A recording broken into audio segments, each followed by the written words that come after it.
ડભોઈ તાલુકાના ભીલાપુર ગામ પાસે પસાર થતી નર્મદા કેનાલ રોડ ઉપરથી ઓવરલોડ રેતી ભરી અવરજવર કરતા ટ્રક ચાલકોને કારણે આજુબાજુ રોડ પર મોટા ગાબડા પડી ગયા છે. તેમજ 2 દિવસ પહેલાં ઓવરલોડ રેતી ભરેલી ટ્રક પલટી મારી જતા રોડ પરની સાઈડનો કેટલોક ભાગ તૂટી જવા પામ્યો છે.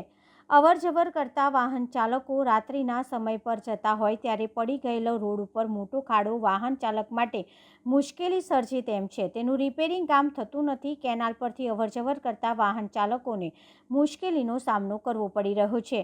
તેમજ ચોમાસા દરમિયાન બંને સાઈડ ઉપર રોડ મોટા પાયે ધોવાણ થઈ ગયું હોય રાત્રિ દરમિયાન વાહન ચાલકો ખાડા પર ખાબકે છે, છતાં પણ તંત્રની ઊંઘ ઉડતી નથી. નર્મદા નિગમના અધિકારીઓ દ્વારા રોડ રિપેરિંગની કામગીરી ગાબડા પૂરવામાં આવે તેવી લોક માંગ ઉઠવા પામી છે.